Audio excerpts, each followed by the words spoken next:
Salut à tous, j'espère que vous allez bien. Aujourd'hui on va parler un petit peu Mercato Barça. Il y a eu des petites news évidemment, l'arrivée de Vitor Roque, enfin l'arrivée, la signature, l'officialisation de la part du club.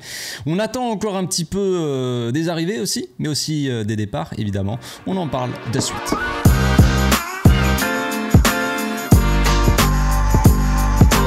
Au passage, n'hésite pas à nous rejoindre si c'est pas encore fait et à partager la chaîne autour de toi, ça fera plaisir à tonton. Vitor Roque, c'est officiel les amis.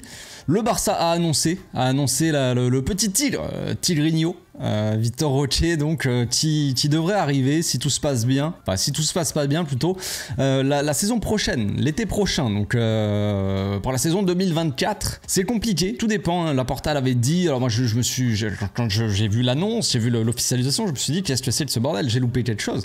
Normalement il devait venir maximum peut-être l'hiver prochain, c'est-à-dire janvier qui arrive, ou alors c'était possible peut-être d'arriver cet été, et puis là je vois l'annonce directe pour la saison prochaine, je me suis dit qu'est-ce qui se passe? Donc en fait c'est toujours pareil, ça n'a pas changé, tout dépend des départs en fait, tout simplement, hein. Ça dépend forcément, le fair play financier ne peut pas nous permettre de l'enregistrer tout de suite et peut-être même de l'enregistrer l'hiver prochain, donc il y a de fortes chances aussi qu'il arrive la saison prochaine. Donc forcément, ce qui serait parfait, ce qui serait idéal pour nous, c'est qu'il arrive cet été évidemment, qu'il arrive, qu'il fasse la préparation, qu'il s'intègre à l'effectif, tout ça. À la limite, on peut accepter qu'il arrive l'hiver prochain, comme ça il arrive en cours de saison, même si c'est pas forcément optimal non plus, mais au moins il pourra s'intégrer un petit peu, tu vois, prendre des notes sur Lewandowski, voilà, s'adapter un petit peu à l'effectif et arriver, commencer la prochaine saison parfaitement, j'ai envie de dire, enfin dans les meilleures conditions, ouais. Et là s'il arrive carrément la saison prochaine, bon c'est un peu plus chiant évidemment, donc on va voir, ça dépend des départs, mais pour le moment quand même, quand on voit un peu le mercato du Barça, on peut se dire que c'est plutôt un mercato plutôt sympathique. Je sais pas quelle note on va pouvoir donner à ce mercato. Évidemment, on va attendre la fin du mercato, hein. On va pas donner une note au mercato maintenant, ça n'a pas de sens. On est à peine début juillet. Il y a encore tout le mois de juillet, tout le mois d'août. Il y a encore un petit peu le temps. Il y a encore des transferts qu'on attend, des arrivées, on va dire, même si bon, on ne sait pas ce qui va se passer. Est-ce que Oriol Romeu va signer au club? Est-ce que Cancelo, Fresneda, est-ce que maintenant c'est Pablo Maffeo, je crois, le nouveau nom à droite. En tout cas, Laporta il a dit, le club et Xavi a demandé, et le club va essayer normalement de faire venir un latéral droit et 2 milieux de terrain. Voilà, c'est l'annonce de Laporta hier, il a dit ça, donc le mercato n'est pas fini et le Barça va essayer de se renforcer encore à quelques postes qui sont importants, ou en tout cas on manque de personnel. À droite on a Koundé, c'est la saison dernière qui a fait quand même un minimum le taf, parce que quand on regarde, il y en a plein qui ont dit Koundé pas bon, machin, c'est pas possible, faut pas qu'il joue à droite, faut qu'il joue dans l'axe, mais dans l'axe il y en a qui te disent bah il est bidon, il est pas meilleur que Araujo et Christensen. Bon, je pense que oui, je pense qu'il est pas meilleur que Araujo et Christensen, mais de là à dire que Koundé est bidon alors qu'il fait partie des joueurs qui a le plus joué la saison dernière, et quand on voit que le Barça a une défense assez solide, Koundé y est aussi pour grand chose. Il y est pour beaucoup. Voilà, c'est pas juste un hasard le fait qu'on ait une bonne défense et que Koundé soit dans cette défense-là titulaire. Ce n'est pas du tout un hasard. Donc Koundé, un peu sous-estimé cette saison, même s'il joue à droite, même si c'est peut-être pas l'idéal pour lui, en attendant, il a fait plutôt une bonne saison pour sa première saison, avec, on le rappelle évidemment, pendant que Christensen, pendant qu'Araujo, pendant que ces mecs-là étaient blessés, bah Koundé, lui, il a joué quasiment toute la saison sans louper aucun match, quoi, quasiment, hein, forcément. Un coup dans l'axe, un coup à droite, il a dépanné, il a joué de base titulaire, et on est parti sur une défense quand même assez solide avec Koundé à droite. On savait un peu l'animation, Baldé qui monte, Koundé qui reste un peu plus central, on va dire, une défense à 3 concrètement, Christensen, Araujo, Koundé. Après Koundé qui passait dans l'axe, Araujo dans les classicos, dans les matchs, certains matchs comme ça importants, on va dire quand il y avait un joueur en face qui était assez costaud, assez rapide, tout ça, eh ben on mettait Araujo sur la droite. Donc Koundé il a été pour sa première saison au Barça, hein, concrètement c'est sa première saison. Si on trouve un peu des excuses, on va dire, pour Rafinha, c'est sa première saison, non il faut être patient avec lui, non Dembélé c'est sa 15e saison, il faut être patient avec lui. Non je plaisante, mais tu vois, si il faut être patient avec certains, bah Koundé c'est pareil, défensivement il a fait plus que le taf, je dirais, même si tout n'a pas été parfait, il fait partie quand même des meilleurs défenseurs de la saison, et finalement voilà, en jouant dans un poste où peut-être il n'est pas le plus à l'aise. Donc bref, tout ça pour dire que la saison prochaine Koundé à droite c'est encore une possibilité, c'est encore quelque chose de très probable, c'est très probable que ça arrive, et ce n'est pas en soi véritablement un problème non plus, puisque on l'a vu la saison dernière, bah finalement on a eu la meilleure défense d'Europe, donc c'est pas si mal que ça. Maintenant il faut un remplaçant, un mec avec peut-être un profil un peu plus offensif, je ne sais pas, mais il faut quand même une doublure à Koundé. On a vu que Roberto n'était pas forcément très fiable à droite, pas très fiable au milieu non plus finalement, mais où est-ce qu'il est fiable? Je ne sais pas. Distribution de bouteilles et de citron, d'orange, distribution de dossard aussi peut-être à l'entraînement, il est très fiable, mais sur le terrain, bon, c'est un peu plus compliqué, c'est pas le débat. Donc il faut aller chercher un latéral droit pour avoir une vraie doublure à Koundé, un mec qui peut-être aussi pour le futur, je sais pas, ça dépend de qui on va chercher. Évidemment, si on va chercher Fresneda, bah, ça sera plus un joueur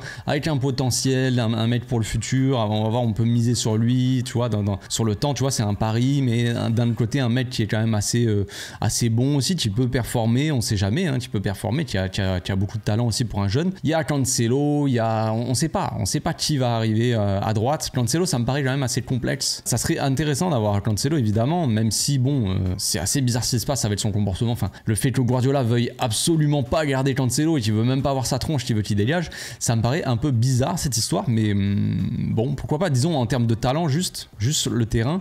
Cancelo, évidemment, c'est un des meilleurs latéraux du monde. S'il vient et qu'on a le choix entre Koundé et Cancelo à droite, on est plutôt pas mal. Si tu veux un mec plus défensif, tu mets Koundé. Si tu veux un mec plus offensif, tu mets Cancelo. Cancelo peut jouer à gauche aussi pour remplacer un petit peu Baldé pour le faire souffler. Bref, c'est quand même une très bonne option, Cancelo, on va pas se mentir. Mais ça me paraît un peu complexe cette histoire. Donc mis à part le poste de latéral droit, il y a le poste aussi au milieu de terrain. On sait très bien qu'il nous faut toujours un pivot. Est-ce que Oriol Romeu va débarquer au club? C'est possible. Le club, à mon avis, travaille sur ça. Il y a des infos qui sortent qui disent que Xavi veut absolument Oriol Romeu. Bon, je sais pas. Forcément, quand on regarde un peu les pistes et l'argent qu'on peut mettre peut-être sur un joueur, on se dit que peut-être que oui, Xavi veut absolument Oriol Romeu. Mais après, donner le choix à Xavi entre Kimmich, entre Rodri, entre Oriol Romeu, et là, il faut quand même... Tu vois, il veut pas absolument ce joueur-là non plus, mais forcément, avec la situation actuelle, on se dirige plus vers un Oriol Romeu au Barça. Donc le club est en train de bosser sur le dos, j'ai envie de dire. Peut-être que ça va arriver dans la semaine qui arrive là.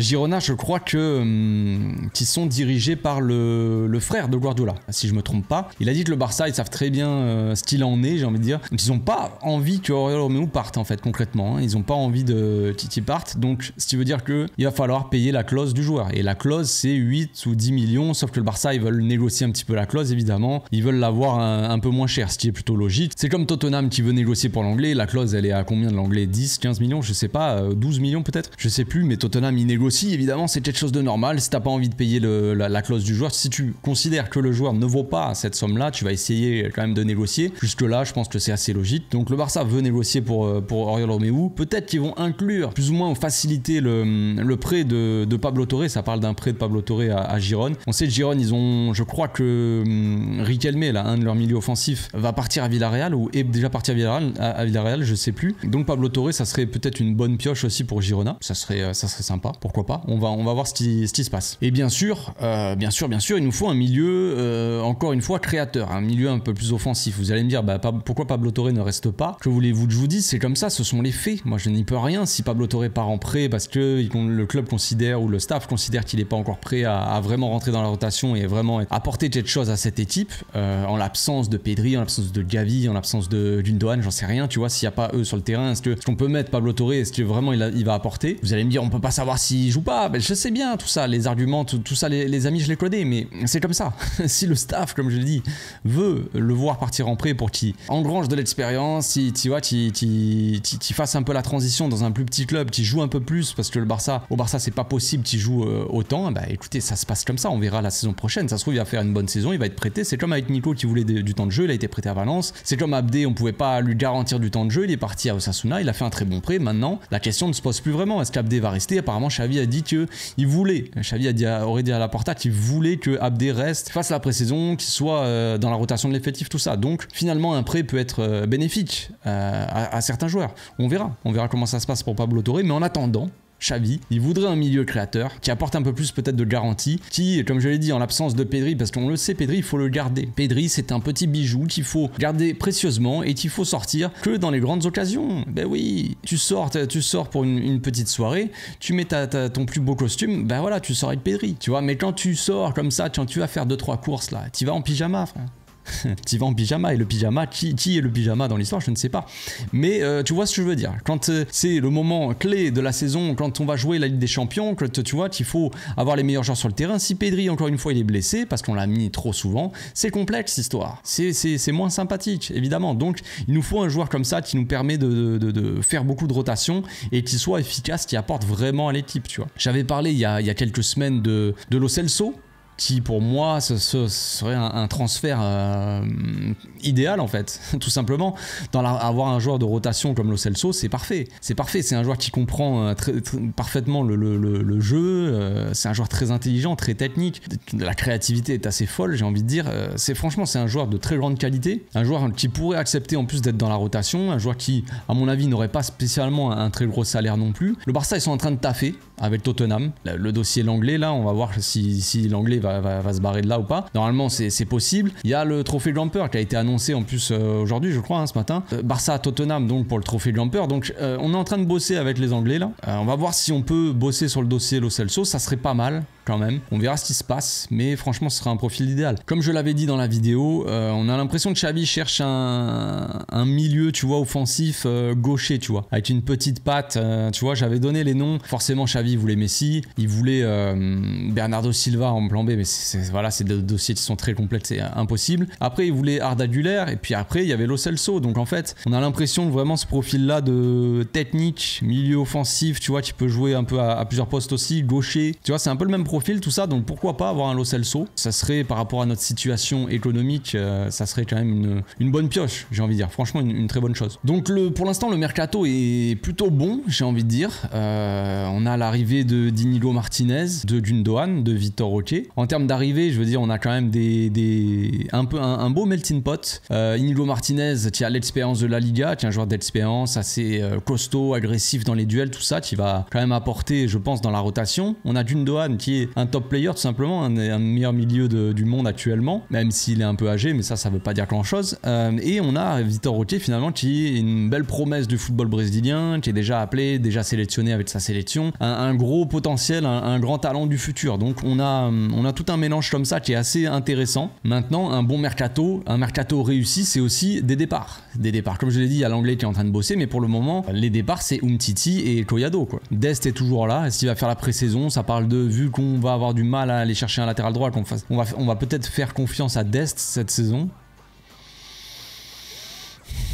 Pourquoi pas, j'ai envie de dire, hein. Quitte à être dans la dépression, autant continuer. Donc on ne sait pas trop, les départs évidemment, il y a Dest, il y en a pas mal, on attend beaucoup de départs dans le club. Il y a qui? Il y a Ferran Torres aussi qui pourrait partir en prêt, le club voudrait le faire partir en prêt parce que une vente maintenant, ça serait vendre à perte on va dire, ça serait pas forcément bon dans les comptes, donc on partirait plus vers un prêt. Maintenant le joueur lui il veut forcément, comme tous les joueurs, il veut rester, il veut prouver à Xavi, c'est un peu le discours à chaque fois, forcément il va pas dire d'accord je suis un loser et je veux partir. Le joueur il va dire bah moi je veux rester, je veux prouver machin, c'est la mentalité d'un compétiteur, d'un sportif. Tous les compétiteurs et tous les joueurs de football sont des compétiteurs quoi, ça me paraît normalement assez logique je dirais. Donc on va voir si Xavi va vouloir le faire venir à la pré-saison, on va lui dire directement bah non il faut que tu partes, je sais pas, mais voilà, ça parle d'un prêt pour Ferran Torres, ça parle d'un probable départ aussi pour Kessié qui a pas mal d'offres, il y a des clubs intéressés, enfin je sais pas s'il y a des offres concrètes, mais en tout cas il y a des clubs comme l'Inter Milan, comme la Juve je crois, comme Chelsea et un club ou deux en Arabie Saoudite. Donc il y a des offres potentielles, on va voir si Kessié va partir ou pas. C'est pas une obligation non plus, je pense que le club a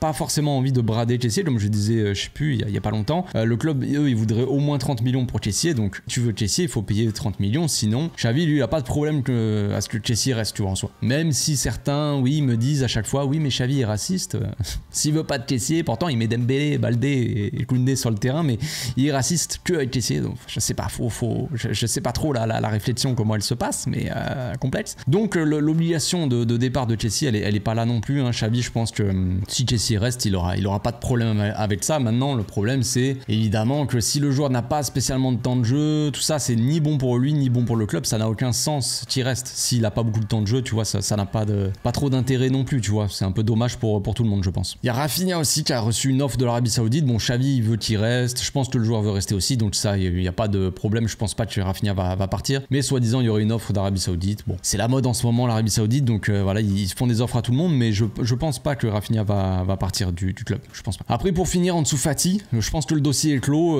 Laporta a dit qu'apparemment ils veulent qu'il reste. Ils veulent qu'il brille au Barça, qu'il réussisse au Barça. Ansu Fati, lui, il veut rester, il veut briller au Barça. Donc le dossier semble clos. Ansu Fati va rester. Je pense que on verra. On va voir comment va se passer cette saison-là, mais je pense que c'est un peu la dernière chance, le barreau d'honneur pour Ansu Fati, parce que au bout d'un moment, va falloir quand même y aller, performer, tout ça, reprendre du poil de la bête. Là où il s'était arrêté, on va dire, quand il a montré un peu de potentiel, tout ça, quand il a démarré, il va falloir quand même reprendre un peu tout ça et y aller vraiment, quoi. Commencer vraiment ta carrière, frérot, parce que s'il continue sur les dernières performances, ça va être compliqué, évidemment. Moi, je crois toujours en Ansu Fati. Je pense qu'il peut faire des belles choses. Je pense qu'il peut réussir tout ça s'il reprend la confiance, tout simplement, parce que pour moi, c'est juste un problème de confiance, je pense. Donc, on verra comment ça va se passer. Là, l'avenir nous le dira. J'ai envie de dire, pour l'instant, on peut pas savoir vraiment comment ce sera la saison prochaine pour lui. Le club aussi travaille d'ailleurs pour une réduction de salaire de Ter Stegen actuellement, je crois. J'ai vu passer ça hier.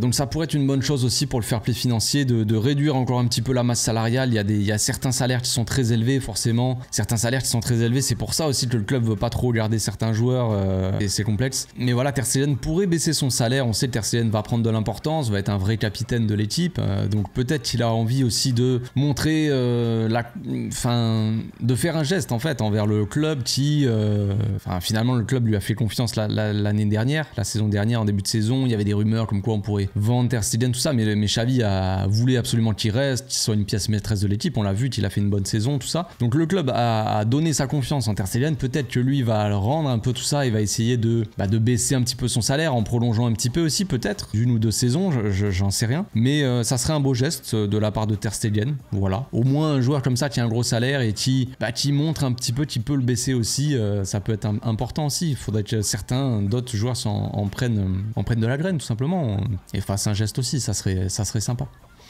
Voilà, je pense que j'ai fait le tour les amis, on se retrouve bientôt peut-être pour une nouvelle vidéo. D'ici là, portez-vous bien, passez une très bonne journée. Ciao.